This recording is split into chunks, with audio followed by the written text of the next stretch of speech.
Good morning, student. The today topic is structure of ovule. Basically, ovule is a female part of the flower. Basically, gynosium is consisting of three parts. One is the stigma, style, and ovary. Ovary is consisting the ovule. Basically, ovule are developed into the seeds. तो ovule से seed का formation होता है और ovary से fruit का formation होता है. तो it is the structure of the ovule. Basically 6 type of ovule are present in the angiospermic plant. One is the anatropous type of ovule. In the anatropous type of ovule, the micropyle is bent on the 90-degree angle. तो 90 degree के angle पे जो है band हो जाता है. ठीक है. It is the part of the embryo sac. Embryo sac consisting of the 7 cell and 8 nuclei. Embryo sac में 7 cell present होती है. 3 antipodal cell are present here. 1 is polar nuclei present and 1 is egg cell and 2 synergid cell are present here. It is an integument.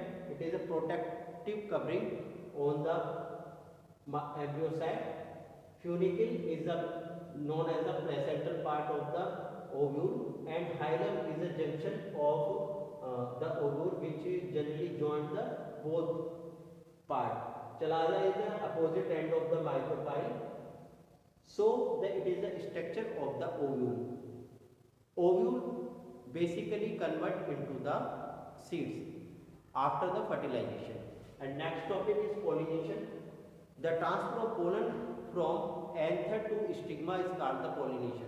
Pollen के transfer को pollination कहते हैं कि anther से लेके और जो पोलन है वो स्टिग्मा तक कैसे जा रहा है, किस तरीके से जा रहा है, किस एजेंट के द्वारा जा रहा है. तो transfer of pollen from anther to stigma is called the pollination. तो पोलिनेशन बेसिकली दो टाइप का होता है, autogamy, xenogamy. Autogamy is also known as self pollination. Self pollination का मतलब है जब एक ही फ्लावर या एक ही प्लांट का पोलन जो है एक ही फ्लावर के स्टिग्मा पे पहुंचता है तो उसको सेल्फ पोलिनेशन बोलते हैं. ठीक है. लेकिन एक दूसरी कंडीशन क्या है कि जिटेनोगेमी. जिटेनोगेमी में जो प्लांट होगा वो सेम होगा और फ्लावर डिफरेंट होंगे. It is the also the part of the self pollination but and different is there. The different type of flower are present here. इसमें दो टाइप के अलग अलग फ्लावर प्रेजेंट होते हैं, दो अलग अलग फ्लावर होते हैं और एक के पोलन दूसरे फ्लावर पे पहुंच जाते हैं, उसको बोलते हैं जिटेनोगेमी. ठीक है. दूसरा xenogamy. Xenogamy also known as the cross pollination. Xenogamy को क्रॉस पोलिनेशन बोलते हैं. इसका मतलब क्या है कि प्लांट भी अलग है और फ्लावर भी अलग है. ठीक है. तो अलग अलग जो प्लांट के जो फ्लावर है वो एक प्लांट से दूसरे प्लांट में जो पोलन ट्रांसफर हो रहे हैं उसको बोलते हैं क्रॉस पोलिनेशन. अब पोलिनेशन किस पे डिपेंड करता है? पोलिनेशन एजेंट पे डिपेंड करता है. यानी cross pollination is totally depend on the agent. तो different type of agent are present here. Wind यहाँ जो है एक एजेंट की तरह काम कर रहा है. It is also known as the anemophily. इसको एनीमोफिली बोलते हैं. ठीक है. तो इसमें विंड के द्वारा बेसिकली इनकी खासियत क्या होती है कि ये जो पोलन होते हैं ये बहुत लाइट वेट के होते हैं. यानी इनका जो वेट होता है बहुत कम होता है और ये एक जगह से उड़ के हवा में दूसरी काफ़ी दूर तक चले जाते हैं. जैसे यदि पाइनस की बात करें, पाइनस जिजार्डियाना, तो उसमें जो पोलन होते हैं वो स्पेशल टाइप के पोलन प्रेजेंट होते हैं और उस पोलन में जो विंग प्रेजेंट होते हैं. इस पोलन में इस तरीके से विंग प्रेजेंट होते हैं पाइनस में. ठीक है. तो जो पोलिनेशन होगा वो विंड के द्वारा होगा. It is also known as the anemophily और मेज में होता है. दूसरा वाटर हाइड्रोफिली बोलते हैं. एक पर्टिकुलर टर्म इसको दिया गया. ठीक है. और जितने भी एक्वाटिक हैबिटेट में जो प्लांट पाए जाते हैं जैसे वेलिस्नेरिया है, हाइड्रिला है, ठीक है, या सिंगार्ड है, इनमें जो पोलिनेशन होता है वो वाटर के द्वारा होता है, इसलिए इनको हाइड्रोफिली बोलते हैं. Insect by the insect एंटमोफिली. ठीक है. बीज में या बीज के द्वारा या बहुत सारी उसके द्वारा इंसेक्ट के द्वारा बटरफ्लाई के द्वारा पॉलिनेशन होता है. जैसे सनफ्लावर में होता है तो it is known as the entomophily. Birds के द्वारा is it known as the ornithophily.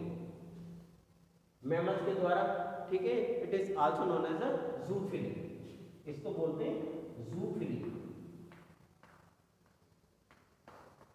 Lemur, lemur के द्वारा होता है पोलिनेशन पिस्टिल इंटरेक्शन। अब बात आ रही है कि पोलिनेशन हो गया, लेकिन पोलिनेशन होने के बाद जब पोलन स्टिग्मा पे पहुंचता है तो उसके साथ में क्या इंटरेक्शन होता है, किस तरीके से इंटरेक्शन करेंगे, तो ये 3 स्टेप में कंप्लीट होता है। ये डिपेंड करता है कि किस तरीके से उनका जो है इंटरेक्शन हो रहा है। तो पहले स्टेप है रिकॉग्निशन ऑफ कंपैटिबल पोलन, यानी स्टिग्मा जो है उसको रिकॉग्नाइज करेगी कंपैटिबल पोलन है नहीं है। अब आप ये समझ लीजिए कि एनवायरमेंट में, नेचर में बहुत टाइप के पोलन है, किसी अलग डिफरेंट स्पीसीज का पोलन है, यदि किसी दूसरे फ्लावर में जा रहा है तो स्टिग्मा उसको रिकॉग्नाइज नहीं करेगी, वो कंपैटिबल नहीं उसके, और वो वहाँ जर्मिनेट नहीं होगा पोलन, ठीक है। तो पहले स्टेप है रिकॉग्निशन ऑफ द कंपैटिबल, तो स्टिग्मा रिकॉग्नाइज करेगी, पहचान करेगी कि उसी स्पीसीज का पोलन है तो वो जर्मिनेट होगा। तो पहला रिकॉग्निशन हो गया, कंपैटिबल पोलन हो गया। This term is also related to the incompatibility, ठीक है। अब जो दूसरी स्पीसीज का पोलन होता है वो इनकॉम्पैटिबल होता है, ठीक है, इसको जेनेटिक इनकॉम्पैटिबिलिटी बोलते हैं, ठीक है। Growth of the pollen tube, अब रिकॉग्निशन के बाद वो जर्मिनेट होगा, जर्मिनेट होने के बाद जो पोलन ट्यूब है उसकी ग्रोथ होगी, वो साइज में बढ़ेगी, ठीक है। And third is the entry of the pollen tube into ovule, और लास्ट वाली स्टेप बचती है कि किस तरीके से पोलन ट्यूब जो है वो स्टिग्मा से